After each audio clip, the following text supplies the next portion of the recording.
अच्छा, कुछ और यदि सब जीवन समझे, जीवन समझे, यदि सब जीवन समझे, जीवन समझे, यदि सब जीवन समझे, भेदभाव ये है कहाँ? सुख के लिए क्या माना था? सुविधा में सुख है। यदि सब तो जीवन जब आवश्यकताओं की समझे, बात करी तो हमने डिस्टिंक्टली ये देखा है कि जब मैं मेरी आवश्यकता कहता हूं तो उसके दो विभाग हैं। एक है मेरे शरीर की आवश्यकता और एक है मेरी आवश्यकता। और सुख मेरी आवश्यकता है, सुविधा मेरे शरीर की आवश्यकता। सुविधा सिमट गई केवल 6 शब्दों: आहार, आवास, आलंबन। बात पूरी ये सबके भले की और सभी के हित की, चलाने के टिकाने के, शरीर मर ना जाए उसके लिए। बात पूरी ये सबके भले की और सभी के हित की, तो फिर जीवन हो जाए सुखद, बैठा बैठा क्या कर रहा है? जीवन हो जाए सुखद ये। कल तुम मुझे बता देना कि शाम को यदि क्या सब होगा। जीवन समझे, जीवन समझे, यदि सब जीवन समझे, जीवन समझे, यदि सब जीवन समझे, तो रोटी खोल दिया, भेदभाव ये है आवाज कहाँ? कपड़ा उनका, यदि सब जीवन समझे,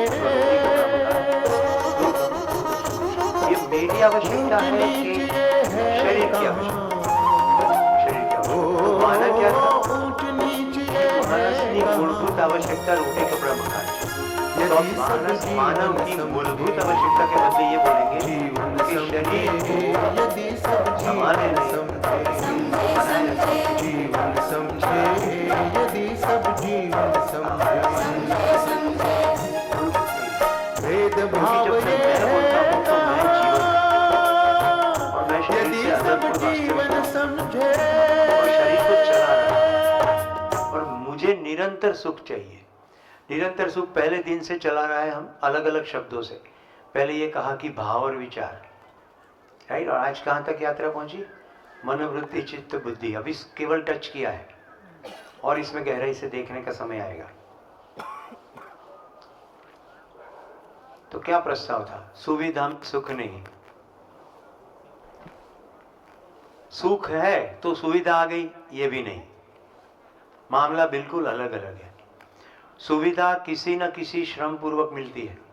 मेरी गाड़ी में पेट्रोल धरती माँ की भेंट है, लेकिन पहुंचाने का पूरा कार्यक्रम मानव श्रम है।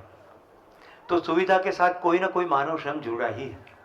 तो श्रम पूर्वक उत्पादन से हम सुविधा पाते हैं। श्रम करके, उत्पादन करके हम सुविधा पाते हैं।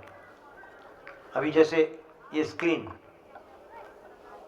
तो स्क्रीन हमारी सुविधा है, लेकिन उत्पादन में कितने कंपोनेंट लगे, राइट। तो ये सब उत्पादन करने में कहीं ना कहीं मानव श्रम लगता है। तो अगर मैं उत्पादन नहीं कर रहा हूं तो कोई तो उत्पादन कर ही रहा है। श्रम के बिना सुविधा है नहीं। और सुख कैसे? सुख समझ पूर्वक। समझ कैसे? भाई अस्तित्व में ऑलरेडी कुछ व्यवस्था है ही, केवल उसको ध्यान देना है। और लगातार ध्यान बना रहने से समझ विकसित होती है, क्योंकि हम सब में समझने की असीम क्षमता है ही। इसमें कोई उम्र का कोई फर्क नहीं, कोई प्रदेश का फर्क नहीं, जेंडर का फर्क नहीं। सब कोई समझ सकते हैं। जो जितना ध्यान देगा वो उतना समझेगा। तो फिर हमने ध्यान देना शुरू किया कि भाई क्या व्यवस्था है। तो एक तरफ सुख को परिभाषित किया कि जब जब मैं सुख महसूस करता हूं तो अपने अंदर होता क्या है। मैं जब जब सुख महसूस करता हूं तो पकड़ में आता है कि स्वीकृति का भाव बराबर सुख। और यह भी देखा गया कि अव्यवस्था हमें बिल्कुल स्वीकृत नहीं है। तो स्वीकृति केवल व्यवस्था की है। अब देखिए, सूत्रों में जोड़ता हूं। देखिए समरी कितनी सरल हो जाती है। मैं मानव हूं, निरंतर सुख चाहता हूं, स्वीकृति के भाव में जीना बराबर सुख है, और स्वीकृति केवल व्यवस्था की है। हो गया 4 लाइन में। तो व्यवस्था कहां है? चलो देखें। फिर से बोलूं, वो समरी की भी समरी करूं। मैं हूं ना, ऐसा सब अपने अंदर बोलो, मैं हूं, राइट। मेरे एक शरीर भी है, मैं निरंतर सुख चाहता हूं, वो समझ पूर्वक पा सकता हूं। शरीर को सुविधा चाहिए, वो श्रम पूर्वक उत्पादन से वो भी पा सकता हूं।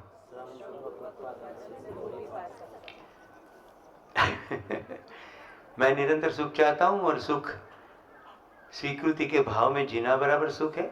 यहां से बिल्कुल ये नहीं कहा गया है कि स्वीकार करना सुख है। स्वीकृति के भाव में जीना, तो जिंदा रहना में बहुत सारा कुछ करना पड़ता है, जीने में स्वतंत्रता है। अभी खोलते जाएंगे तो स्व, फिर स्वतंत्रता, फिर स्वराज तक मामला जाएगा। तो समराइज करने में हम सब चीजों को समेटते हैं। तो नितिन भाई के आत्मा के कल्याण के लिए जीते जी कल्याण हो जाए। फिर से समझिए, मैं निरंतर सुख चाहता हूं, स्वीकृति के भाव में जीना बराबर सुख है। स्वीकृति केवल और केवल व्यवस्था की होती है, तो अब व्यवस्था को समझे। तो मैं जब देखता हूं तो व्यवस्था प्रकृति में कुछ बनी हुई है, उसको 4 अवस्था में देख सकता हूं। मुस्कुराओ वंदना, टेंशन नहीं लेने का, राइट। लोग समरी सुनते हैं तो एकदम स्थिर हो जाते हैं।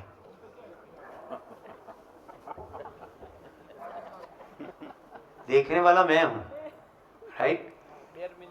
तो जब मैं बोल रहा हूं तो मैं मेरी बोली को भी सुन रहा हूं, तो आप अपने सुनने को नहीं सुन रहे, है ना। इसलिए प्रसन्नता बनी रहेगी। जितना जितना ध्यान जाएगा, इस बात की भी प्रसन्नता हो सकती है कि इतना फैलाव का इतना कम समय में कैसे समेट रहे, इसकी भी तो प्रसन्नता हो सकती है। मेरी खुशी इस बात की है कि मैं इसका निमित्त बन रहा हूं। आपको ये तो पकड़ में आता होगा, जितनी बार ये बोले इतनी बार मेरे अंदर मैं सुन रहा हूं कि नहीं। जब सोम भैया ये कह रहे हैं कि एक शिविर से कुछ नहीं होगा, तो बार बार इस विषय वस्तु को बोलना सुनना मेरे लिए कल्याणकारी है कि नहीं। तो मुझे जब ऐसा मौका मिलता है तो मैं आपके प्रति कृतज्ञ हूँ, थैंक यू। क्योंकि हॉल में तो नहीं बोल सकते ना, खाली हॉल में। तो स्वीकृति के भाव में जीना बराबर सुख, और स्वीकृति केवल व्यवस्था की है, और व्यवस्था कहाँ है। तो 4 अवस्था, पदार्थ अवस्था, प्राण अवस्था, जीव अवस्था एंड मानव अथवा ज्ञान अवस्था। तो पदार्थ अवस्था में कैसी व्यवस्था है भाई। तो कि व्यवस्था बोलते किसको है, जिसका आचरण निश्चित हो, जिसके बारे में उंगली रख के दिखा सके, दूसरों को उसके बारे में बता सके और निश्चिंत हो जाए, वो व्यवस्था है। भाई मैं यहां से बोल रहा हूं और आप तक आवाज पहुंच रही है, तो व्यवस्था है। ये मानवकृत व्यवस्था है। क्या मुझे उसमें कोई ऐसी चिंता है कि आवाज के बदले इसमें से कीड़े मकोड़े निकलेंगे? ऐसा नहीं है। तो आचरण निश्चित हो, ये व्यवस्था का एक आयाम है। प्रत्येक अवस्था एक दूसरे के उपयोगी और पूरक हो, एक व्यवस्था का दूसरा आयाम है। तो स्वयं में व्यवस्थित होना और बड़ी व्यवस्था में भागीदारी करना, ये कुल मिला के कार्यक्रम है। चारों अवस्था अपने आप में व्यवस्थित है और एक दूसरे को उपयोगी और पूरक है। ये हमने देखा। अपने में कैसे व्यवस्था है। पदार्थ अवस्था का आचरण निश्चित है, उसके अंदर प्रोटॉन, इलेक्ट्रॉन, न्यूट्रॉन वगैरह जो भी मसाला है उसकी मात्रा से। वनस्पति का आचरण कैसे निश्चित है। बीज में जो भी जेनेटिक डिजाइन है उसके अनुरूप उसका आचरण निश्चित है। तो नीम के पेड़ पर नीम के फ्रूट आएंगे, आम के पेड़ पर आम के फ्रूट आएंगे, आचरण निश्चित है। और कितनी खूबसूरत व्यवस्था है। वड़नु झाड़ आटलू मोटू थाय, वटवृक्ष का पेड़ कितना बड़ा होता है, उसके ऊपर इतने छोटे छोटे फ्रूट लगते हैं। और खरबूजा इतनी बड़ी साइज का होता है, वो जमीन पर होता है। जरा उल्टा करके देखो, कितनी अद्भुत व्यवस्था है। फिर प्राणियों में तो वहां वंश विधि से आचरण निश्चित है। देखो, वंश विधि जब बोलता हूं तो बीज विधि का नकार नहीं है और मात्रा विधि का भी नकार नहीं है, क्योंकि पदार्थ अवस्था के इंटरप्ले से ही अल्टीमेटली विविध प्रकार की प्राण कोशिकाओं की रचना है। और विकसित प्राण कोशिकाओं में से डिफरेंट काइंड ऑफ जीव शरीर है। और इवेंचुअली मानव का शरीर भी एक सस्तन प्राणी जैसा ही है। तो 3 अवस्थाओं का आचरण कैसे निश्चित है? मात्रा विधि से, बीज विधि से, वंश विधि से। अब आए मानव। तो उत्क्रांति की प्रक्रिया में हमें मानव का शरीर तो मिल गया, पर अभी मानव होना शेष है, बचा है। तो मानव होना क्या है? मनाकार को साकार करने वाला और मन स्वस्थता का आशावादी, राइट? चैतन्य एकम, ये मानव की व्याख्या हो गई। तो मनाकार को साकार करने में पूरी दम लगाई हमने, आकार को साकार, टेक्नोलॉजी, सुविधा, ये मामला तो हो गया पूरा।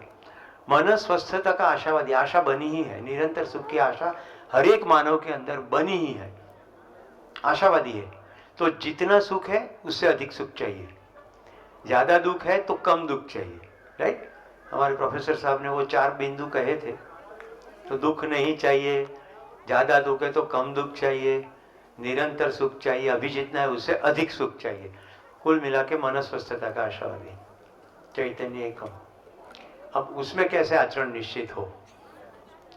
तो कभी सब में वो खुद में व्यवस्था है, फिर जाके दूसरी सभी अवस्थाओं के साथ भागीदारी है। तो खुद में अव्यवस्था का स्वरूप क्या है? सुखी होना चाहते हैं लेकिन जुगाड़ ऐसा किया है कि सुखी नहीं हो रहे, ये खुद में अव्यवस्था है। तो परसों वाला उदाहरण मेरा फेवरेट उदाहरण है। मैंने संजू मंजू को प्रणाम किया तो संजू मंजू ने आशीर्वाद दे दिया, जब जब प्यास लगे मोहन थाल खाओ। और मैंने मान लिया हमारी सबसे बड़ी अव्यवस्था कोई है तो बिना कुछ श्रम किए मान लेना, क्योंकि मान लेना बहुत सरल है। भाई महेश ने ताली बजाई तो मैंने भी बजाई, तो कौशिक ने भी बजाई, तो कोमल ने भी बजाई। बाहर सभा में लोग देख रहे, यार 5 लोग ताली बजा रहे, मैं कैसे रह जाऊं? फिर 500 लोग ताली बजा रहे। तो मानना, जानने की क्षमता हो और केवल मानते रहे, ये हमारी अव्यवस्था का मूल है। तो जाने हुए को मान ले तो व्यवस्था, और माने हुए को जान लेने की क्षमता है। तो कितना सिंपल हो गया। तो पदार्थ का मात्रा विधि से आचरण निश्चित हो, प्राण अवस्था का बीज विधि से आचरण निश्चित हो, जीव अवस्था का वंश विधि से आचरण निश्चित हो, तो ज्ञान अवस्था का आचरण समझ से अथवा संस्कार विधि से निश्चित होगा। अब संस्कार किसका? तो कितनी समझ, खुद के बारे में समझ, अवस्थाओं की मैंने बात की। तो अब खुद के बारे में समझ में हम ये देखेंगे कि देखने वाला मैं हूं और कैसे चीजों को देखता हूं। तो ये कहा गया कि बाहरी बाहरी स्तर पर हम मन से देखते हैं, राइट? पूरी तलाश मन के लेवल पर है। फिर धीरे से ये कहा गया कि वृत्ति के स्तर पर, विचार के स्तर पर भी तो देख सकते हैं। तो भजिया खाना मन का स्तर है, मैं ये 500 लोगों को भजिया कैसे खिलाऊंगा, विचार का स्तर है।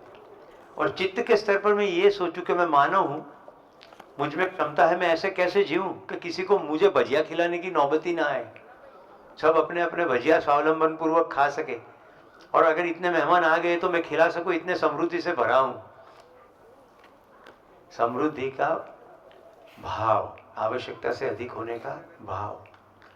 तो कल 4 मानव लक्ष्य जो कहा गए, वो चारों मानव लक्ष्य को मैं प्राप्त कर सकूं ऐसी क्षमता लेके मैं आया।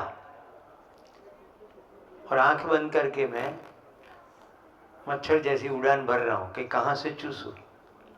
कौशिक का जरा ठीक लगता है तो जरा वहां से चूसूं। भैया ने उसको बहुत सरल शब्दों में कह दिया, बिजनेस एक सेवा है, पैसा का एक्सचेंज नहीं है, वहां से वहां आ गया। तो कुल मिला के मामला इतना ही है कि मैं मेरे को स्वयं को बराबर समझ लूं। मेरे अंदर कोई प्रकृति दत्त, अस्तित्व दत्त या एग्जिस्टेंशियल व्यवस्था का कोई ढांचा, खाका, स्वरूप है क्या? तो थोड़ा इशारा इन्होंने किया, अगर आपका ध्यान गया हो तो हर एक बच्चा न्याय का याचक, जिज्ञासु और सही कार्य करने वाला है।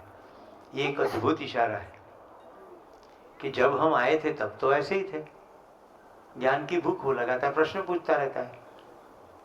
हमने भी तो प्रश्न पूछे, राइट? अभी भारती बहन मुझे ब्रेक में मिली, आपने संजय भाई भी मिला, आपने कहा कि बहुत सारी तलाश की, तो ये इंडिकेटर है कि हम में ये भूख तो थी ही, इसलिए तो तलाश करते रहे। राइट कृष्णा? लेह में जाके ढूंढा। खुश होके प्रकृति में आए तो मजा है। ट्रैकिंग करके खुश होना बड़ा भ्रम है, वहां भी जाके रोएंगे। तो हमारी भूख तो रही, लेकिन क्योंकि वो मानने वाले कंपोनेंट में एक ऐसा आ गया ना कि सुविधा से सुखी हो जाएंगे, तो अब हमारा भूख डाइवर्ट हो गई। ज्ञान की भूख के बदले हमने सामान की भूख को बना लिया और ऐसा मानने लगे कि यही मेरी रियल भूख है। तो सबको अभिनंदन है, 5 दिन शिविर में हुए और आप चले नहीं गए, इसके लिए सभी का अभिनंदन कि आपका पिंजरा खुला। अभी दोपहर में मुझे सूचना मिली, मैं इन दिनों बहुत ये गरबा गाता हूँ, क्योंकि इस गरबे के 1-2 शब्दों के अंदर ही मजा आता है, वो गा के ही सुनाता हूँ। वाग्यो रे ढोल भाई वाग्यो रे ढोल, मारा मीठा नारण माँ वाग्यो रे ढोल। यानी सॉल्ट के डेजर्ट में एक ढोल बजा। हम भैया सॉल्ट पान से नजदीक ही है, राइट? कच्छ में है। पहलू थयू ने पछी बहलू थयू, एक सज्जड़ बम पांजरू पहलू थयू। एक पिंजरा था, जोरदार सॉलिड था, वो खुल भी गया और बहुत बड़ा भी हो गया। क्या बात है। अगर आपने भैया को ध्यान से सुना हो तो ऐसे शब्द आज वो बोले थे, यही मेरा घर है और सभी मेरा परिवार है। फिर कौन पराया है? तो सभी के साथ प्यार नहीं होगा तो क्या होगा? सोना नहीं तो सांकड़ी गली, हेतु गणतु हेत, દોઢિયા ખાતર દોડતા એમાં જીવતા જોને પ્રેત, માણસ ભાળી અમથું અમથું આપણું ફોરે વાલ, નોટને સિક્કા નાક નદીમાં ધૂળીએ માર્ગ ચાર। इस 2 पंक्तियों में केवल यही कहा गया कि जहाँ केवल यही है कि सुविधा के लिए प्यार करते, वो थोड़ी प्यार है। केवल इंसान को देख के प्यार आ जाए तब जीने का मजा। तो इंसान तो सभी जगह मिलेंगे। अब वो ऐसा क्यों बिहेव कर रहा है और मैं आहत हो रहा हूं, दुखी हो रहा हूं, ऐसा अगर अपने अंदर हो भाव विचार की स्थिति, तो ये हमारे लिए आईना है, एक फीडबैक है। जागो, क्योंकि हम निरंतर सुख चाहते हैं तो निरंतर भाव और विचार की स्थिरता चाहते हैं, और ये व्यक्ति ऐसा कर रहा है क्योंकि उसकी स्थिति समझ की ऐसी है। नहीं तो वो भी तो सुख ही चाहता है, वो मुझे दुखी करना नहीं चाहता। तो ऐसा करेंगे, ऐसा अपने मन में स्थिति बनेगी तो फिर प्यार से नीचे कुछ नहीं होगा। आपने बड़े प्यार से मुझे सुना, धन्यवाद, नमस्कार। पधारो सा।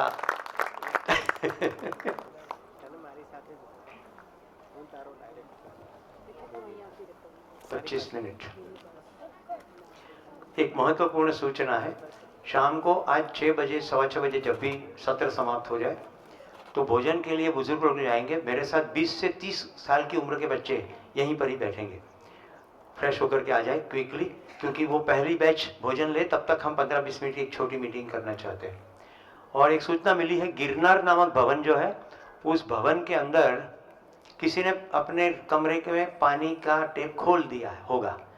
पानी लगातार बह गया है, पानी नहीं है और भरने के बावजूद भी नहीं है। तो गिरनार में रहने वाले वो अपने आप को जरा देख ले। धन्यवाद। और कल भी एक सूचना थी, पानी के 4 बोतल कोई ले गए थे, तो पहले भी मैं कह चुका हूँ, मेहरबानी करके बोतल ले मत जाइए, और ले गए हो तो ले आइए वापस, क्योंकि अभी जो मानवकृत व्यवस्था हमने पानी की यहाँ की है उसमें अव्यवस्था होती है। नमस्कार।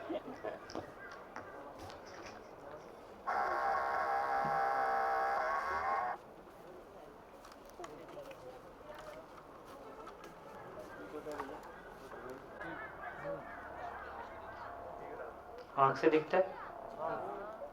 हाथ उठाओ।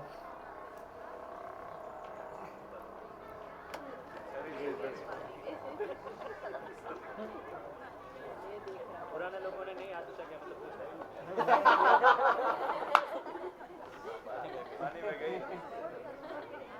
भैंस गई, 6 दिन हो गया भैंस निकालते निकालते, मिलती वही है। किसी आदिवासी को जिसने आज तक ये पेन यूज ना किया हो, ना देखा हो, उसको दिखाएंगे तो उसको क्या दिखेगा?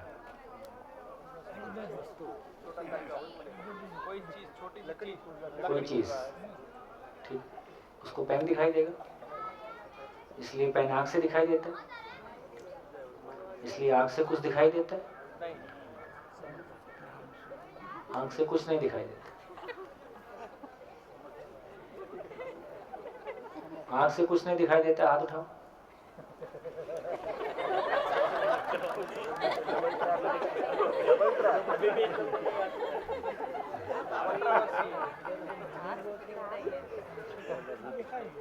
आंख से कुछ नहीं दिखाई देता।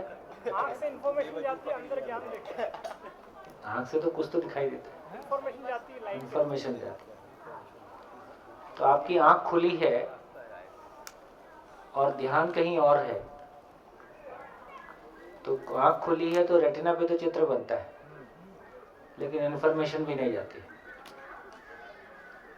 तो मैं देखता हूं, जब किसी को नहीं दिखता तो क्या बोलते हैं? आंख फाड़ो।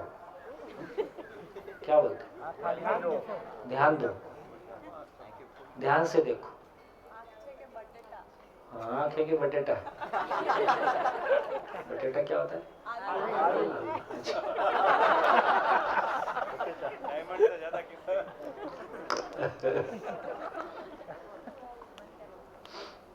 देखो, डायमंड से कीमती किसी को आलू दिख जाए तो उसकी दृष्टि फिर बहुत अलग है। तो इससे ये क्लैरिटी बनी कि हमको आंख से नहीं दिखता है, कान से सुनते हैं।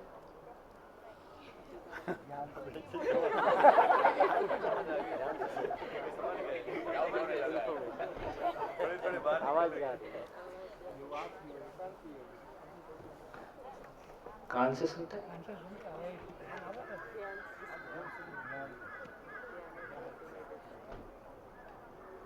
जब किसी को नहीं सुनते तो क्या बोलते हैं? कान पास मिलाओ। क्या बोलते हैं? ध्यान से सुनो। तो इसका मतलब सुनने वाला कौन है? ध्यान मतलब मैं। चलो अच्छा बताओ, बिना मुंह से बोल सकते हैं कि नहीं? बॉडी लैंग्वेज नहीं, इशारा नहीं, कुछ नहीं, बिना मुंह से बोल सकते हैं?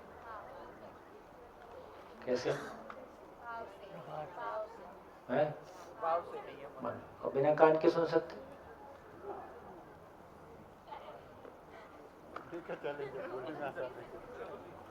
बोले आप बोल रहे हो तो कुछ तो होगा।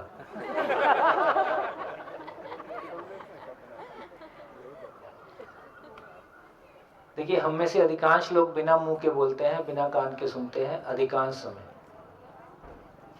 मुंह का उपयोग कब करते हैं? जैसे मेरे पास कितने माइक हैं? मेरे पास एक माइक है, हाथ उठाओ।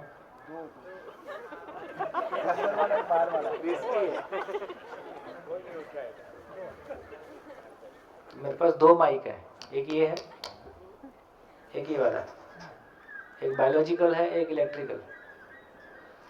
तो मेरे को 10-20 लोगों को सुनाना है तो मुंह पर्याप्त है। और जब मेरे को अपने आप सुनना है अपनी बात, तो मुंह की आवश्यकता है। सुनाई देता है कि नहीं? बाहर कितना भी नगाड़ा बजे, शोर मचे, साफ साफ सुनाई देता है, अपन जवाब भी देते हैं। तो बोलने वाला कौन है? सुनने वाला कौन है?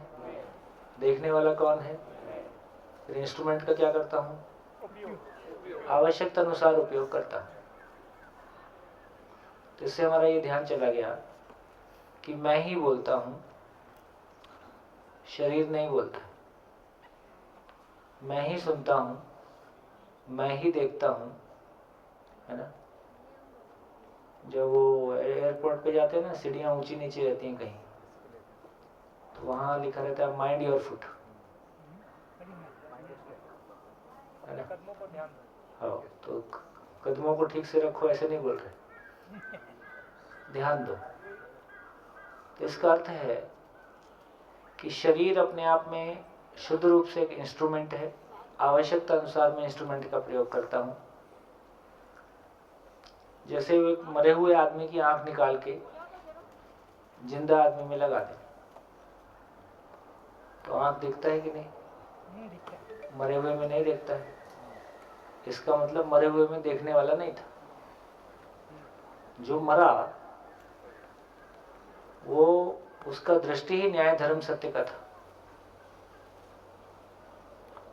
समझिए, न्याय धर्म सत्य का दृष्टि मतलब समझण से सुखी होना, दूसरे को भी समझण से सुखी करना और समाज में सभी के लिए समझण का इंतजाम करना।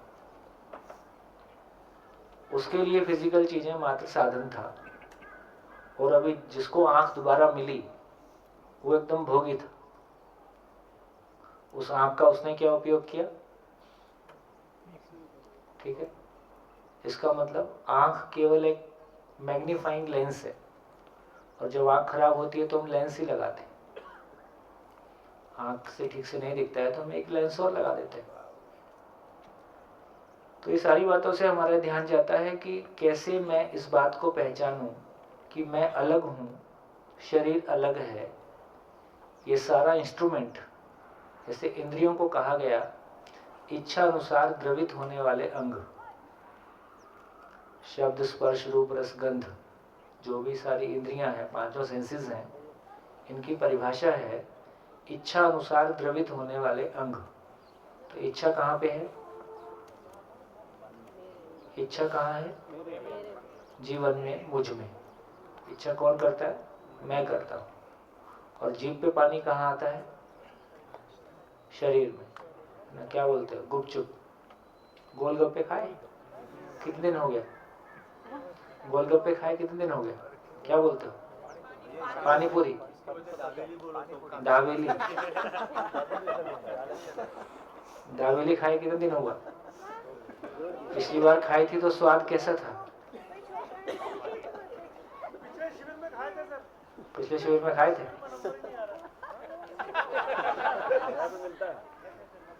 बाहर मिलता है। अब कितने लोग के जीभ में पानी आ गया?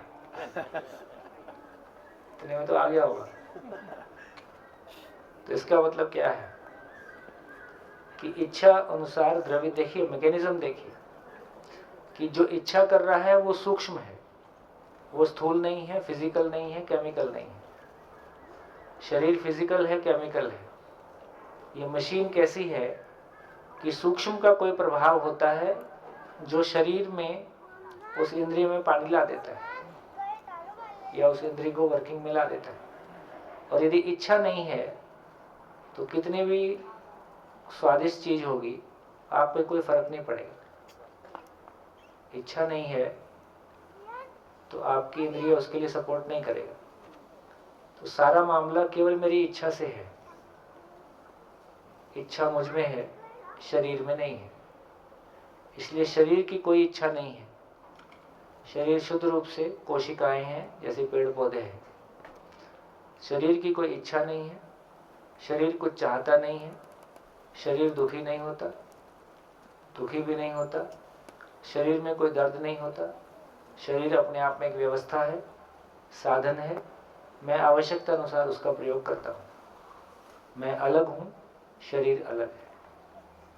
तो जैसे जैसे मेरा ध्यान जाएगा अलग अलग तरह के एग्जाम्पल से हमारी ये क्लैरिटी बनेगी कि मैं एक बिल्कुल अलग एंटिटी हूं, जिसके लिए सुख दुख का कारण समस्या और समाधान है ना। शरीर की आवश्यकता कैसी है?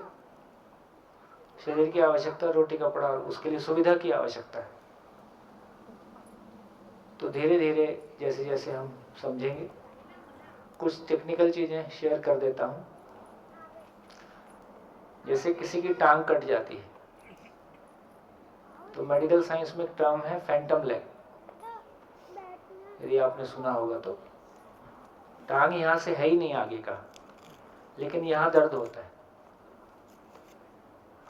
इसको मेडिकल साइंस में फैंटम लेग बोलते हैं। फैंटम मतलब भूत होती है, भूतिया टांग। क्या कारण है? कौन सी टांग कट गई? स्थूल वाली। कौन सी टांग अभी बची है? सूक्ष्म तो मेरी इच्छा अनुसार है, तो यदि मैंने नहीं स्वीकारा है कि टांग कट गई, तो वो तो वहाँ तक बना ही हुआ है और वहाँ से सेंसेशन आ रहा है, मैं वहाँ को उस जगह को फील कर रहा हूँ, है ना। कैसे? बच्चा बहुत दूर है तो माँ बच्चे को फील कर लेती है कि नहीं? तो इससे ये भी समझ में आया, दूरी शरीर और शरीर के बीच में है, जीवन जीवन के बीच में दूरी नहीं है।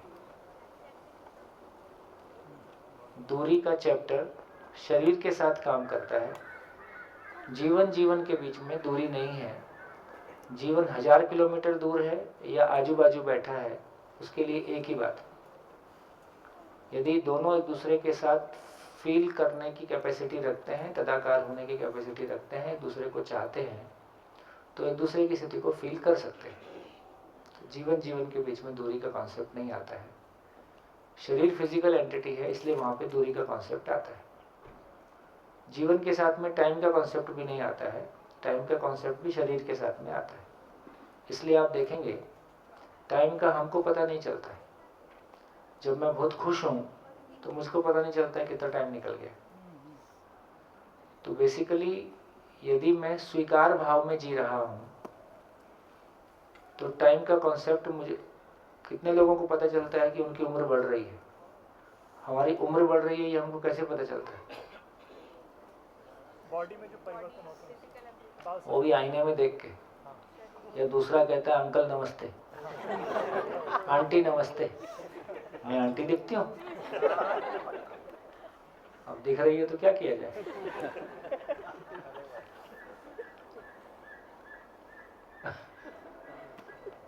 अपने को एज का एहसास नहीं होता, हम में स्वयं में एज का एहसास नहीं आता है, क्योंकि एज किसकी है? शरीर की। मेरी एज कितनी है? अब ये हिसाब ही खत्म हो गया है। हाँ, पता ही नहीं चलता। अपने तो वही 20 साल वाली हरकतें करते रहते हैं।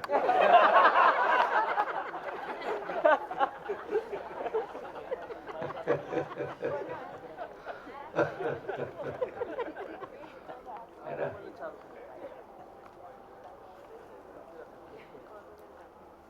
तो हम बड़े हो रहे कि शरीर बड़ा हो रहा है?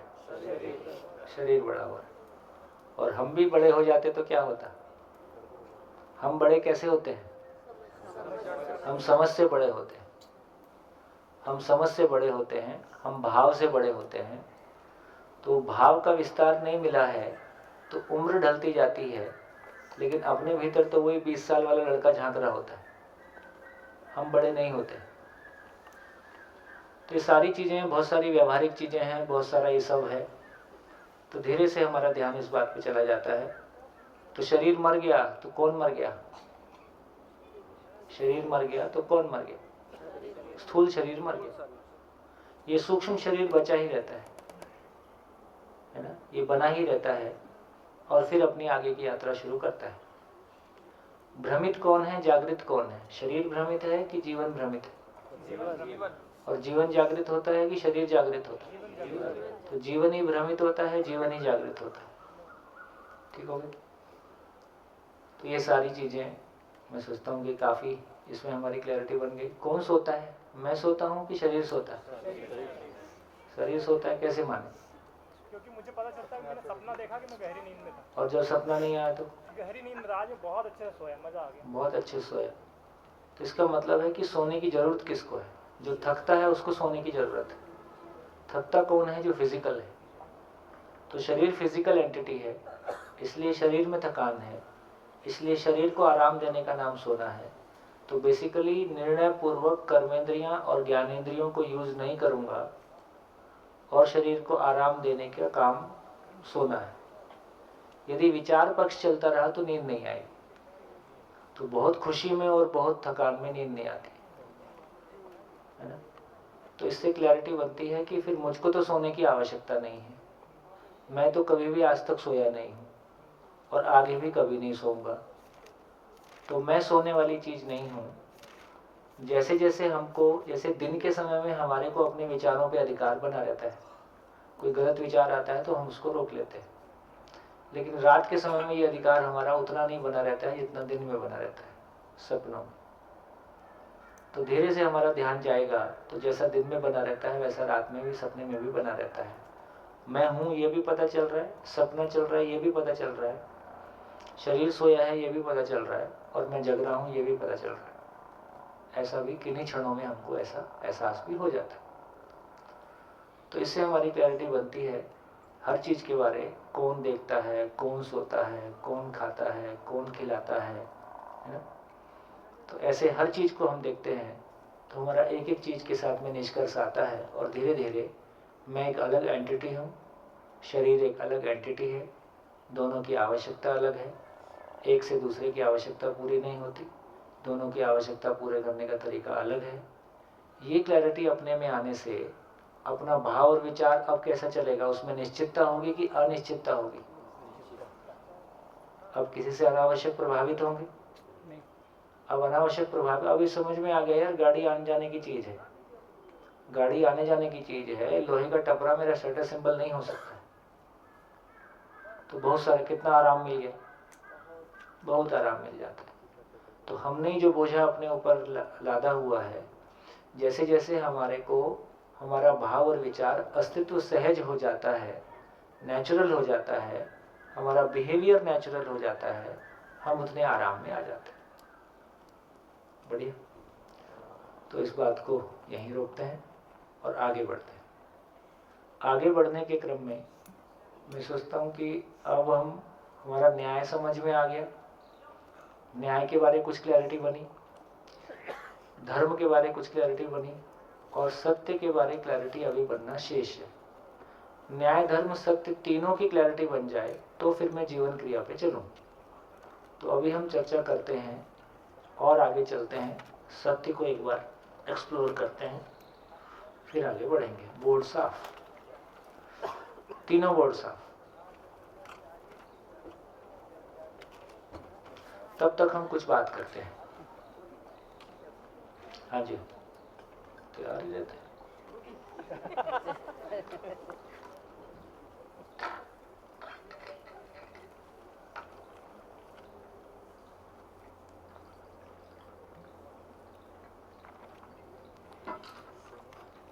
जी, आपने अभी बताया शरीर थकता है और हम सोते हैं, पर कई बार ऐसा होता है कि बहुत जब विचार करते हैं, गहराई से कुछ सोचते हैं, मानसिक थकान।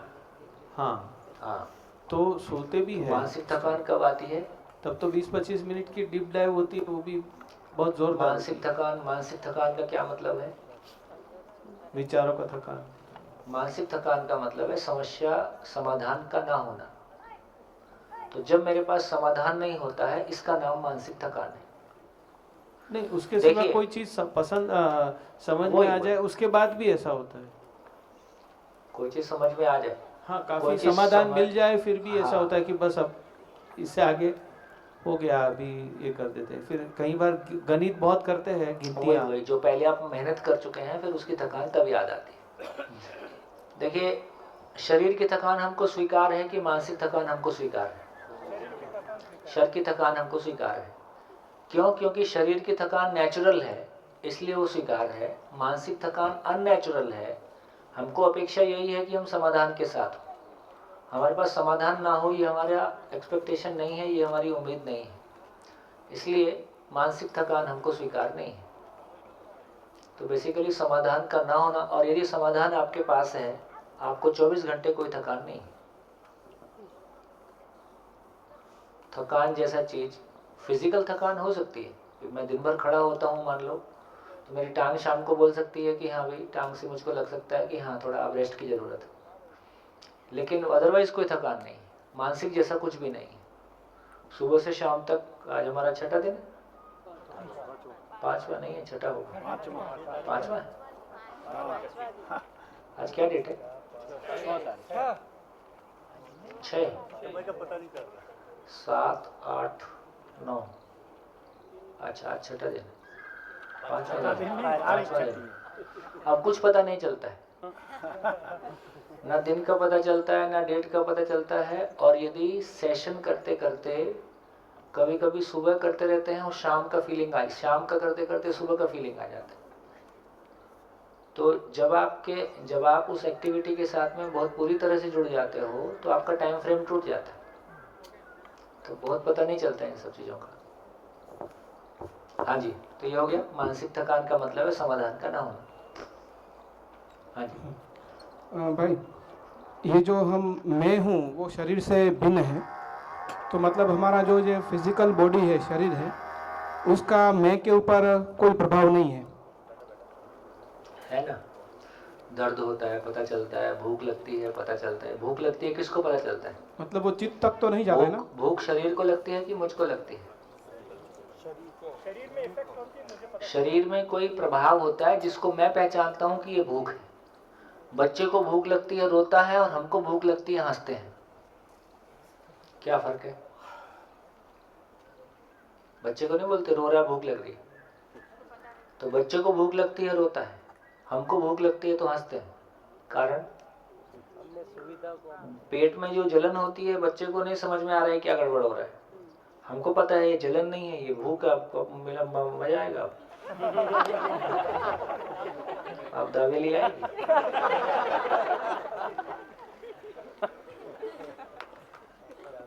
इसलिए तो उस शरीर को भूख नहीं लगता है, शरीर में एक परिवर्तन होता है, उस परिवर्तन को मैं पहचानता हूं कि भूख है, तो ये तो जो प्रभाव होता है, तो शरीर का प्रभाव मन पे आता है। ठीक है, तो ये मतलब मैं है वो शरीर का प्रभाव जान लेता है। तो अभी मतलब ये हमारी तो पूरी एक प्रोसेस की मतलब विकास की यात्रा चल रही है, उसमें बीच बीच में शरीर आते हैं जाते हैं। तो अभी जो मैं हूँ, तो एक शरीर के बाद अगर मैं है वो दूसरा शरीर चूज़ करता है, तो वो कौन से आधार पे तय करेगा कि मुझे फीमेल बॉडी लेना है, मेल लेना है, मुझे झोपड़पट्टी में जाना है, मुझे बंगलों में जाना है, मुझे क्या जाना है? वो मैं कैसे शरीर डिसाइड छोड़ते करेगा? ये क्वेश्चन जरूर आता है, झोपड़पट्टी और बंगलो वाला बहुत कॉमन है, क्योंकि पूरी शरीर यात्रा हम साधन से इतना प्रभावित हुए रहते हैं कि हमारे को लगता है कि अंबानी के घर में ही पैदा होंगे। तो बात आपकी ठीक है। तो इसका मतलब यह हुआ कि जब शरीर छूटता है तो जीवन दो भाग में समीक्षा करता है। ऐसे भी जीवन में पूरी जिंदगी मूल्यांकन कुछ होता ही रहता है, हम कुछ ना कुछ कंक्लूड करते ही रहते हैं। लेकिन जब एक शहर हम हमेशा के लिए छोड़ रहे हैं, इस शहर में मैं दोबारा लौट के कभी नहीं आऊँगा, तो फिर मैं क्या क्या करता हूँ? तो पूरा सब कुछ सेटल करूँगा ताकि कोई चीज़, कोई बैगेज लेके मत जाऊँ। तो दो भाग में जीवन समीक्षा करता है। एक भाग में शरीर को लेके समीक्षा करता है। यदि ये शरीर जो मैं अभी चला रहा हूँ, यही शरीर मुझको स्वीकार है, तो मैं उसी शरीर को स्वीकारता हूँ। नहीं तो कोई दूसरे शरीर के बारे स्वीकृति है तो मैं उस शरीर को चला सकता हूँ। तो शरीर छोड़ते समय जैसी मेरी स्वीकृति शरीर के लिए होगी, वैसे शरीर का निर्धारण हो गया। तो एक तो ये समझ में आया कि दूसरा बही खाता लेके नहीं बैठा है, मेरे भीतर वो व्यवस्था है जिसमें कि समीक्षा हो रही है, और मेरी मनस्थिति के अनुसार ही अगली शरीर यात्रा की तैयारी हो रही है। ठीक। अब यदि उसमें फिर दूसरा भाग हो गया सुख दुख वाला, एक भाग हो गया शरीर कैसा होगा, दूसरा भाग हो गया सुख दुख वाला। तो शरीर छोड़ते समय जो भी मेरी स्वीकृतियां हैं, जिन चीजों को भी मैंने महत्वपूर्ण माना है, यदि शरीर छोड़ते समय लगता है यार सब फालतू हो गया, कोई मतलब नहीं निकला, ऐसा भी हो सकता है। घर में क्लेश है तो घर भी किसी काम का नहीं, संबंध भी किसी काम का नहीं, लास्ट में पैसा भी काम नहीं आता। ठीक। तो हाथ में फाइनली कुछ भी हाथ में नहीं रहा, तो लगता है कि कुछ भी हाथ में नहीं है, सब फालतू ऐसे ही चला गया, और मैं क्षुब्ध मन के साथ, दुखी मन के साथ। तो फिर इसका मतलब है ये पीछे का कैरी ओवर ज़्यादा कुछ है नहीं, एक क्षुब्ध मन है जिसको कुछ समय जीवन रूप में कूलिंग पीरियड में रहना होगा ताकि वो नॉर्मल हो जाए, और फिर वो आगे की यात्रा कर सकता है। किसी व्यक्ति को शरीर यात्रा के अंत में लगता है कि ज्ञान ही सब कुछ है, ज्ञान मानव के लिए कोई महत्वपूर्ण चीज़ है, आचरण कोई बड़ी चीज़ है। तो ज्ञान भाग में, आचरण भाग में जो भी उसकी सकारात्मक स्वीकृतियां हैं, पॉजिटिव एक्सेप्टेंस है, वो कैरी ओवर होके आगे चल देगा। किसी ने अपनी ज़िंदगी में जो भी, तो जिन भी चीज़ों को हमने महत्वपूर्ण माना है, तो शरीर कैसा होगा और मेरे पास कैरी ओवर क्या होगा, तो अंतिम समय में जो भी निष्कर्ष मेरे पास आया, जिन चीजों को मैंने स्वीकारा, जो मैंने स्वीकारा वो मेरे साथ कैरी ओवर हो गए। ठीक है, तो इस रूप में मैं ही तय करता हूं कि मैं कब, कहां, कैसे, कौन सा शरीर, किस परिवार में, कैसे मैं आगे बढ़ूंगा। मतलब हमारे जो शरीर की जो कैरेक्टरिस्टिक्स होती है, मतलब लाक्षणिकताएं, मेल और फीमेल की, मतलब कुछ हद तक मतलब वो होती है, तो उनकी इम्पैक्ट हमारे मैं के ऊपर होती है कि नहीं? जीवन की स्वीकार्यता होती है, जीवन की स्वीकार्यता है। जैसे जीवन ने एक शरीर को स्वीकार रखा, मैं सारी जिंदगी पैंट शर्ट पहना हूं और मैं पैंट शर्ट के साथ मैं इस पूरे स्वरूप को ही स्वीकारा हुआ हूं। तो जब शरीर नहीं रहेगा तो मैं इसी स्वरूप में दिखाई दूंगा। ठीक है, और मैं तो कभी कभी डरता हूं कि मैंने सारी जिंदगी यही लगाया है। ये भी मसाज में चिपका रह जाए।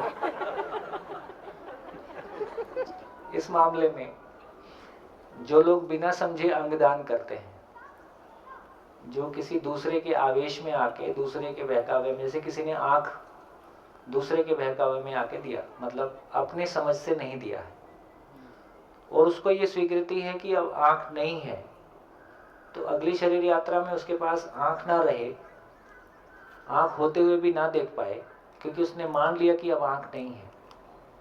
तो ये तमाम घटनाओं को आप देखोगे तो उससे ये समझ में आया कि जिंदगी में हम जो कुछ भी करते हैं फाइनली वो जीवन की स्वीकृति है। जीवन की स्वीकृति के अनुसार अभी भी जीवन की स्वीकृति है। तो शरीर छूटने के बाद जीवन कैसे काम करता है, कैसे निर्णय लेता है, जब भी ये सवाल मन में खड़ा हो तो सशरीर हम जैसे निर्णय लेते हैं वैसे ही निर्णय लेते हैं, क्योंकि आज भी शरीर निर्णय लेता है कि मैं निर्णय लेता हूँ? आज भी मैं ही निर्णय लेता हूँ, कल भी मैं ही निर्णय लेता हूँ। तो ऐसा सब होता रहता है। इसलिए अभी मैं कहता हूं कि शरीर के बियॉन्ड ना जाएं, क्योंकि सूत्र यही है कि जीना समझ में आता है तो मरना समझ में आता है, मरना समझ में आता है तो मरने के बाद का समझ में आता है। तो पहली क्वालिफिकेशन हमको ये है कि सशरीर हमको जीना समझ में आ जाए। जीना समझ में आएगा तो कौन जीता है कौन मरता है इस पे क्लैरिटी आ जाएगी। ये क्लैरिटी बनने से फिर वो मरता है पे क्लैरिटी आ जाएगी, और मरने के बाद क्या है जो जीता है उस पे क्लैरिटी आ जाएगी, तो आगे का हमको रास्ता खुल जाएगा। तो पहला काम जीने का कर लेते हैं। कोई शरीर दान कर देता है मरने के बाद, तो फिर मतलब समझ के करे, आशय इतना यूं नहीं तो फिर पुनर्जन्म की व्यवस्था।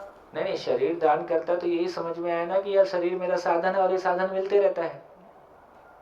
ये समझ के साथ करे, तो जो करें समझ के साथ करें जिंदगी में, इतना ही आशय। सब कुछ अच्छा ही है। यदि आपके शरीर से किसी को जिंदा रहने में हेल्प मिलती है, मदद मिलती है, अच्छी बात है। हाँ जी। सर ये क्वेश्चन पहले दिन से है जब 5 इंद्रियों की बात आई, लेकिन आई थिंक ये राइट टाइम है पूछने के लिए।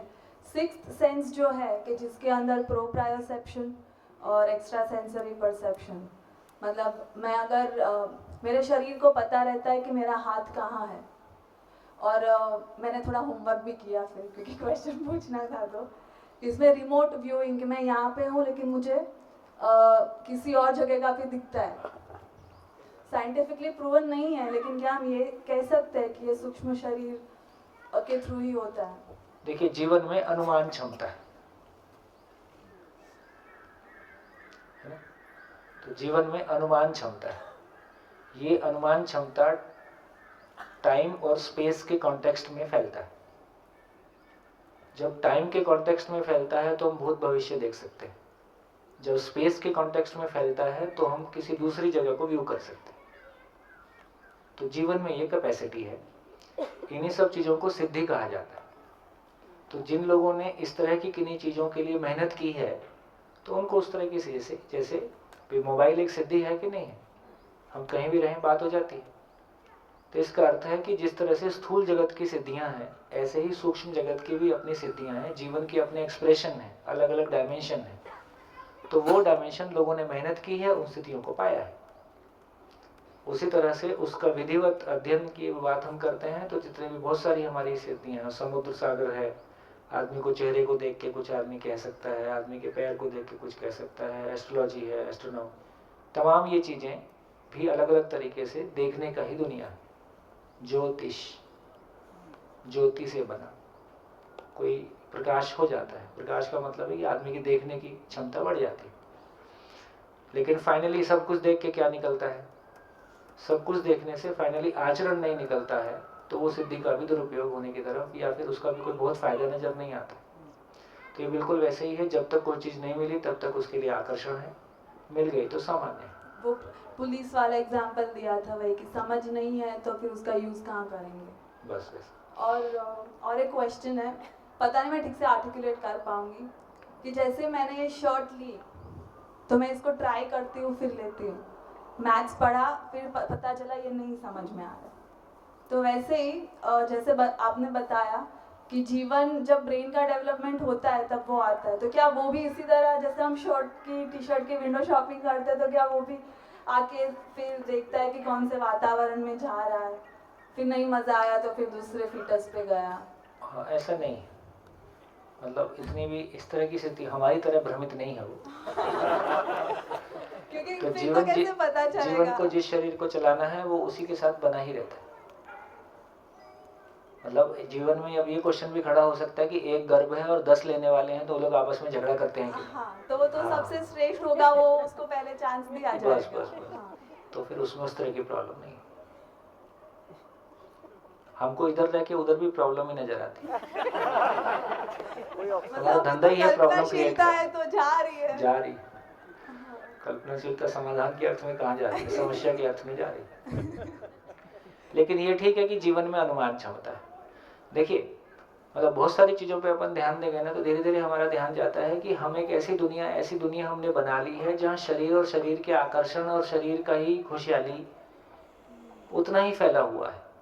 जबकि ये कितनी बड़ी दुनिया है, वो इतनी बड़ी दुनिया है और वो इतनी बड़ी सामर्थ्य उसमें है, और इतने लंबे समय तक उसमें काम करते रहने की और अच्छे रिजल्ट पाने की पूरी दुनिया है, जिधर हमारा ध्यान नहीं है। तो ये जिस तरह की एजुकेशन है, ये जिस तरह का परिवेश है, जिस तरह से हम सब बाजार के हवाले हो गए हैं, जिस तरह से शरीर और शरीर के प्रति हम हिप्नोटाइज हो गए हैं, जबकि ये शरीर, आप किसी बूढ़े को देखते हो तो आपको अपना भविष्य नहीं दिखता। कितनी बार यंग जनरेशन को किसी बूढ़े को देख के ये फील होता है कि ये मैं हूं। हाँ, ये होता है तो अच्छी बात है, क्योंकि अभी हम ये स्वीकार्य नहीं है कि शरीर एक दिन मरेगा। मैं तो बोलती हूँ कि ज्यादा लंबे ने, ऐसे बोलते ना 100 साल जियो, नहीं जीना इतना, ये आशीर्वाद मत दो। नहीं, ये क्यों नहीं, सार्थकता के साथ 150 साल क्यों ना जिया जाए। हमको क्यों लगता है कि कम जिए? क्योंकि हम लोग को लगता है कि समस्याएं गले पड़ने वाली। हाँ, देखा तो यही है। देखा तो यही है। अब यदि समाधान गले पड़ जाता है तो हम तो 150 साल भी जी लेंगे, हमको क्या दिक्कत है? फिर क्या फर्क पड़ता है कि सशरीर और बिना शरीर? हम शरीर से दुखी हैं कि भ्रम से दुखी हैं? तो शरीर से मुक्त होना है कि भ्रम से मुक्त होना है? तो भ्रम से मुक्त होना मोक्ष है, शरीर से मुक्त होना मोक्ष नहीं है। ब्रह्म मुक्ति ही मोक्ष है। तो ये हमारी क्लैरिटी बनती है, तो हमारे को जीने का उत्साह बनता है, सार्थकता के साथ आगे बढ़ते हैं। फिर हमको डर नहीं लगता। अभी तो शादी से भी डर लगता है, अभी तो उम्र से भी डर लगता है। डर क्या चीज से नहीं लगता? अपने आप से भी डर लगता है।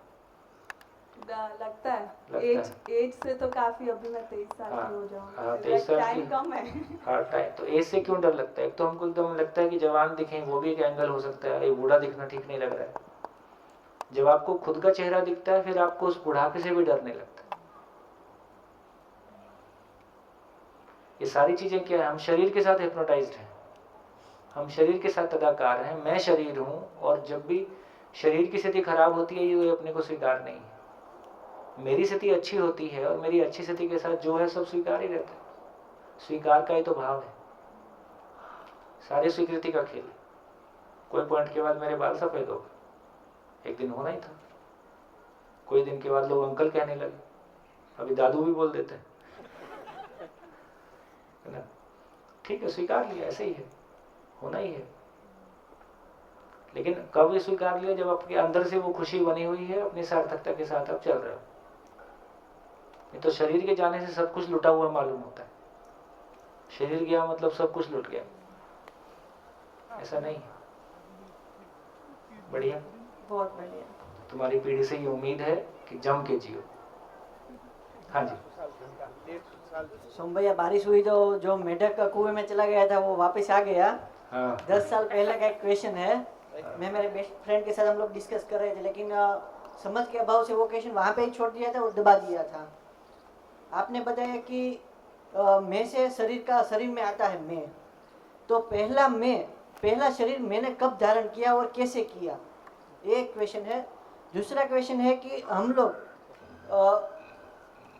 शरीर छोड़ते समय हमारी जो स्वीकृतियाँ होती है उसके हिसाब से नेक्स्ट शरीर हम लोग लेते हैं, लेकिन जिस पॉपुलेशन बढ़ रही है तो मीन्स के जिन्स फॉर एग्जांपल 50 लोगों ने स्वीकृति की है तो 50 ही नया शरीर आएंगे, लेकिन पॉपुलेशन बढ़ रही है तो नए शरीर या नए जो आ रहे हैं तो उसका क्या है? चिंताएं बढ़ गई। पहले कम थी क्या? 10 साल से कम थी, लेकिन क्वेश्चन तो था ही, लेकिन समझ के अभाव से कुछ हो नहीं रहा था उसमें। तो देखिए 10 दिन पहले इसी क्षण आप क्या कर रहे थे? बस खाया पिया और मजे ये तो जनरल आंसर है। इसका मतलब है कि 10 दिन पहले इस क्षण का हमको याद नहीं है, तो पहला शरीर मैंने कब चलाया होगा? तो घटनाएं जीवन में याद रहने की व्यवस्था नहीं है, और नहीं है ये अच्छा ही है, नहीं तो पागल हो जाएंगे इतना डेटा स्टोर करके। वो तो सही है। तो इससे फर्क नहीं पड़ता है कि मैंने पहला जीवन कब चलाया था। काम की बात है कि पहले से लेके अभी तक का जो भी निष्कर्ष है वो मेरे पास स्टोर है। इसी क्षण, आज इस क्षण में जो भी खड़ा हूं, उन कई सौ, मान लो 200 शरीर यात्राएं मैंने चलाई होंगी, 300 शरीर यात्राएं मैंने चलाई होंगी, उन 200-300 शरीर यात्राओं के निष्कर्ष के रूप में मैं इस क्षण खड़ा हूं। वो भी सही है। ठीक हो गया? ठीक। तो मेरे को निष्कर्ष से मतलब है कि कहानी से मतलब है? मतलब मेरे को निष्कर्ष से ही है, निष्कर्ष से ही है, बाकी कौतूहल है। हाँ, बाकी तो अभी जहाँ पे हम उससे ही मतलब है है ना? तो एक तो ये आ गया कि जो मेरे पास अभी मेरी जो मन स्थिति है वो पिछले 200 शरीर यात्राओं के फल में है। घटनाएं मुझको याद नहीं है, लेकिन ये स्थिति है। हाँ, उसकी जरूरत भी नहीं और है। आगे मेरे को जाना है पूर्णता की ओर, उसका रास्ता भी दिखाई दे रहा है। हाँ, वो भी। तो ये फिर ये पीछे वाला मामला सिमट जाता है, इससे ज्यादा फर्क नहीं पड़ता है। दूसरी बात जो आपने कही, तो ये समझ में आया कि प्रकृति में जो व्यवस्था है वो एबंडेंस की व्यवस्था है। जैसे पेड़ पौधे हैं तो उनको जिंदा रहने के लिए हवा, मिट्टी, पानी, प्रकाश की आवश्यकता है।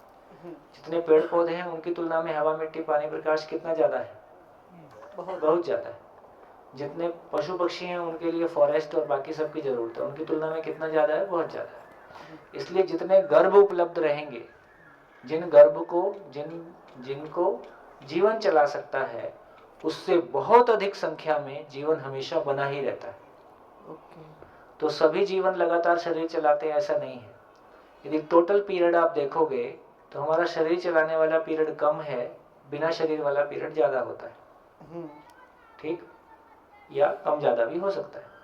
लेकिन ये समझ में आया कि जीवन रूप में बने रहने से उधर कोई टाइम का इंतजार नहीं है, वहां कोई हड़बड़ी नहीं है।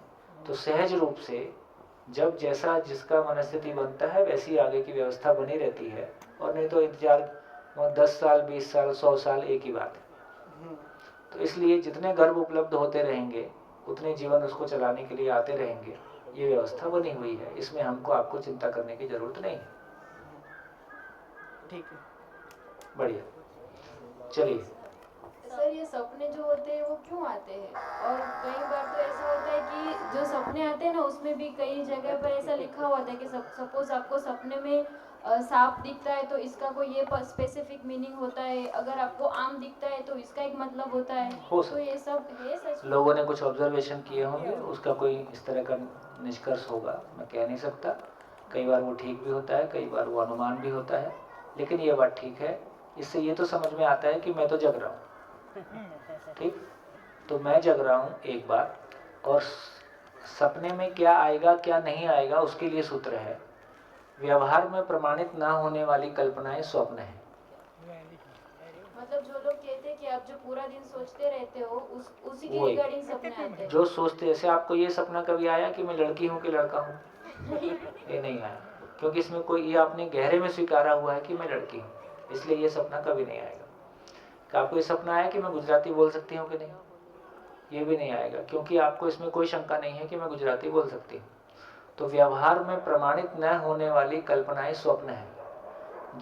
जो मैं चाहता हूं और अभी नहीं हुआ है, जो मैं चाहता हूं और अभी नहीं हुआ है। जैसे ये सपना अक्सर बहुत लोगों को आता है कि वो एग्जाम देने जा रहा है, तैयारी नहीं हुई है। कितने लोग को आता है? ठीक है, ये देखो सब एग्जाम के मारे हुए लोग। तो इसका मतलब है कि एग्जाम तो पास कर दिया है, पर उसका डर आज तक बैठा हुआ है, वो डर वहां से नहीं निकला है। तो इसका अर्थ यह हुआ कि जो कुछ भी जहां भी मैं प्रमाणित नहीं हुआ, उस समय में मेरे भीतर फियरलेसनेस नहीं था, तो वो कोई चीज अपने अंदर बनी रहती है। तो मुख्य रूप से सपनों का बड़ा भाग वो है जो कि व्यवहार में प्रमाणित न होने वाली कल्पनाएं हैं। मैं चाहता हूं और अभी नहीं हुआ है, वो मैं सपने के रूप में उसको देखते रहता हूँ। ऐसे भी दिन में ऐसा चाहते ही रहता हूँ, ऐसा हो जाए, ऐसा हो जाए, ऐसा हो जाए। बड़ा भाग वो है। छोटा भाग कोई भविष्य के लिए अनुमान होता है, छोटा भाग कोई पूर्व शरीर पीछे की कोई जर्नी होती है। तो मिला के ऐसा चलता रहता है। हाँ, तो मतलब ऐसा होता है ना कि कईयों को सपने में कोई पूर्व जन्म का कुछ दिख जाता है, तो वो जीवन को ही वो याद आता है। जीवन में सब रहता है। जीवन में ऐसी व्यवस्था है, अंदर आने की व्यवस्था है, बाहर जाने की नहीं है। हाँ। तो जो भी देख लिया मेमोरी में आ गया, अब ये निकलेगा नहीं। मतलब ये सत्य है कि उसको पूर्व जन्म याद आ सकता है। आ सकता है, कोई खास बात नहीं। हाँ, ठीक। कोई खास बात नहीं। सोन भाई, आप कहाँ हो? हाँ, ओरा मतलब प्रभाव है। ऑरा मतलब जीवन और शरीर का संयुक्त प्रभाव क्षेत्र के रूप में दिखाई देता है। हाँ, तो दिखाई देता है, तो फिर जीवन है वो तो खुद देखो, प्रभाव क्षेत्र का मतलब है, आप बाथरूम में नहाते हो और फर्श पे पानी पड़ा रहता है, उसमें उंगली लगा देते हो, तो उंगली के आजू बाजू का पानी भाग जाता है कि नहीं? देखा है? इसका मतलब है कि हर इकाई अपने प्रभाव क्षेत्र सहित है। हर इकाई अपने प्रभाव क्षेत्र सहित है। सन का प्रभाव धरती तक भी है। हमारी लाइटें जलती हैं, इनका प्रभाव हमारे कैंपस तक है। इस तरह से हर चीज का, हर इकाई अपने प्रभाव क्षेत्र सहित है। यदि जीवन नाम की कोई एंटिटी होगी तो शरीर है, तो शरीर का भी एक प्रभाव है। वो जो पानी में, फर्श में पानी में हाथ लगाया और पानी बाजू में हट गया, इसका मतलब है कि शरीर का प्रभाव क्षेत्र का कोई चीज है और उसको समझेंगे। तो इसका मतलब है कि जीवन का भी प्रभाव क्षेत्र है। तो जीवन के प्रभाव क्षेत्र को देखा जा सकता है। आजकल वो क्लियरट्रॉन फोटोग्राफी वगैरह होती है, जिसमें कि थोड़ा सूक्ष्म रूप में हम उसके प्रभाव क्षेत्र को देख पाते हैं। मतलब ये हुआ ना फिर तो कि जीवन है खुद तो वो क्रिया नहीं करता किसी के साथ, क्योंकि वो अपने में पूर्ण है। ऐसा नहीं है। जीवन अपने आप में क्रिया समुच्चय है। उसमें अक्षय क्रिया लगातार हो ही रही है, और अक्षय क्रिया को ही हम समझने की असीम क्षमता के रूप में बोल रहे हैं। तो जीवन अपने आप में क्रियाशील चीज है। अगर कोई चीज की मतलब रिएक्ट नहीं करता ना, वो कोई दूसरी पदार्थ और जड़ के साथ, हाँ, उसके साथ तो जो फोटो आता है तो वो उसका तो नहीं है ना। हाँ, तो इसका मतलब जो आजू बाजू जो एलिमेंट्स है, हाँ, वो प्रभावित बिल्कुल होते हैं, ठीक, उसका फोटो है। बिल्कुल ठीक, ये ठीक। हम डायरेक्टली जीवन का फोटो नहीं ले रहे हैं। हाँ। क्योंकि वो फोटोग्राफी में भी आएगा कि नहीं आएगा अभी मुश्किल है, तो उसका मुश्किल है फोटोग्राफी में आना। इसलिए मैंने कहा कि जीवन और शरीर का संयुक्त प्रभाव मानव के रूप में कोई प्रभाव क्षेत्र बनता है, उसको कुछ हम ले रहे हैं। ओके सर, ये जीवन, जो जीवन बोलते हैं, वो जीवन ज्ञानी है या नहीं है? ज्ञानी है या नहीं है? भ्रमित हो सकता है या ज्ञानी हो सकता है, दो ही संभावना है। पर आपकी, आप जैसे बोल रहे हो वैसे वो ज्ञानी होगा तो ही उसे पता चलेगा ना कि ये मुझे यहाँ पे जाना है या ये काम करना है, मतलब मुझे ये शरीर को धारण करना है। अभी भी अपने लेवल का ज्ञान आपको है कि नहीं है? आपको पता है कब खाना खाना है, कब घर जाके सोना है, कब घर वापस लौट लेना है, कब तक कहाँ रहना है, किसके साथ रहना है। तो जितनी हमारी चेतना का स्तर है उतना हमको पता रहता है जी। ये हमको जो पता होता है वो जीवन को भी पता होता है। अरे मैं ही जीवन हूँ, वो तीसरा नहीं है। ये आप जो बोल रहे हो जीवन ही बोल रहा है जी। शरीर माध्यम है। वो तीन हो गए, पता नहीं, मैं, मेरा जीवन और मेरा शरीर। तीन नहीं है, दो ही है। एक भूत आ जाएगा नहीं तो बीच में। भैया एक सवाल, मैं जीवन हूँ जिसने शरीर को धारण मतलब मेरे पास एक शरीर है, शरीर चलाता हूँ, शरीर धारण चला करने रही में कंफ्यूजन है। ठीक है, मैं एक जीवन हूँ जो शरीर चला रही हूँ और ब्रेन के थ्रू वो कम्युनिकेशन हो रहा है मेरे शरीर और मेरे बीच में। हाँ। तो क्या मैं उस जीवन के साथ कम्युनिकेट कर सकती हूँ जिसके पास अभी शरीर नहीं है? जीवन हाँ। जीवन के साथ कम्युनिकेट कर सकता है, राइट? दूसरे जीवन के पास सेंसेस नहीं होंगे, लेकिन क्या कम्युनिकेशन बिना सेंसेस के भी हो सकता है? होता है। आपकी वो सामर्थ्य चाहिए, वो सामर्थ्य विकसित होगी तो। अगर मुझे कभी ऐसा एक्सपीरियंस हो रहा है कि मुझे कुछ भाव आया, तो वो हो सकता है मेरा भ्रम हो, लेकिन हो सकता है कोई और जीवन मेरे साथ सामान्य कम्युनिकेट घटना है। देखिए, मतलब इसमें कुछ बहुत विशेष बात नहीं है भाई। हमको कोई या तो हमको कोई बहुत नया आइडिया आ गया, हमको कोई बहुत स्फुरना हुई, हमको, है ना, तो हमारा भी हो सकता है, किसी दूसरे का भी प्रभाव हो सकता है। और भैया एक चीज़ मुझे दोपहर में एक्सपीरियंस हुआ, सिर्फ इन्फॉर्मेशन मिलने से इतनी खुशी हो रही थी मुझे मैं कौन हूँ पता चलने से, तो जब समझ आएगी आई डोंट नो कैसा फील होगा। बहुत अच्छा फील होता है। मतलब ये जो भारीपन है ना हमारे ऊपर, ये जो दबाव है वातावरण का प्रभाव है, और जो हमारी सोच बार बार, जैसे एक ऐसी रोड है जिसमें गड्ढे ही गड्ढे हैं, तो हम गाड़ी कैसे चलाते हैं, और हाईवे पे हम गाड़ी कैसे चलाते हैं। तो अभी हमारी सोच जो है वो शरीर के साथ जुड़ी हुई सोच है, उसमें जगह जगह गड्ढे हैं, कंपैरिजन है, छोटा बड़ा है, कम ज़्यादा है, ईर्ष्या द्वेष है, भूतकाल की पीड़ा है, वर्तमान से विरोध है, भविष्य की चिंता है, और और चिंताएं परिवार की हैं। तो जैसे जैसे क्लैरिटी बनती है, इन सबसे अपन आगे पार पा जाते हैं। तो फिर क्यों जो हल्कापन आता है उसका नाम सुख है। सोम भाई, आपने बताया कि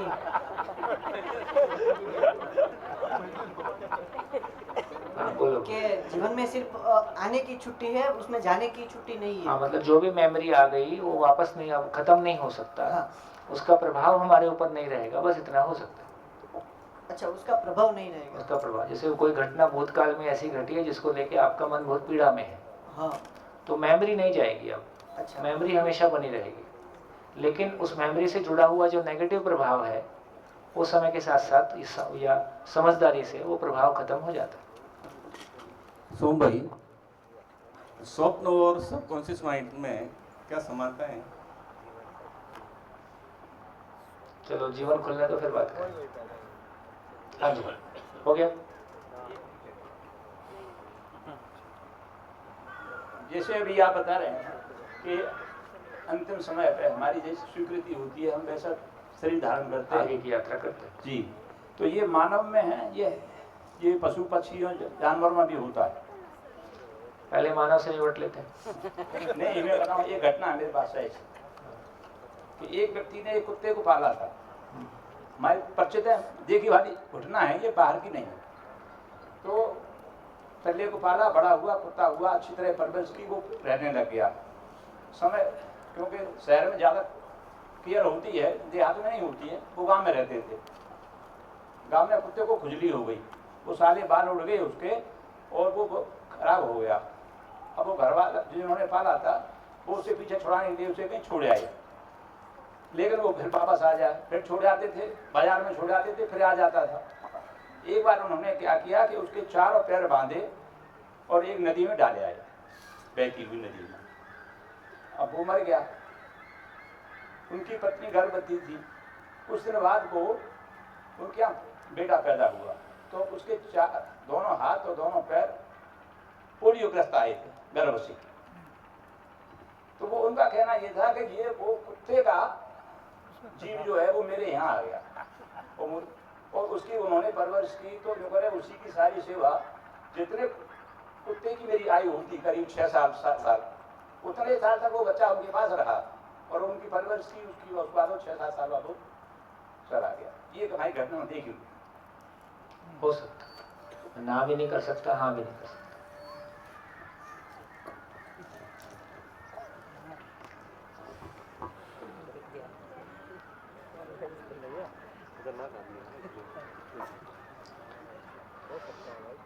चलिए, तो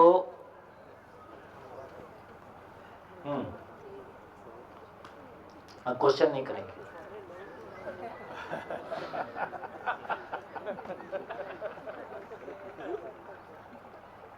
खुशी इस बात की है कि मुझे लगता है कि अभी मान लो 250 की संख्या है, तो 250 की संख्या में जो कंटेंट की गहराई है और जो आपका पार्टिसिपेशन है वो बहुत अच्छा है, तो काफ़ी सुखद स्थितियाँ हैं। आप सबके लिए जोरदार तालियां।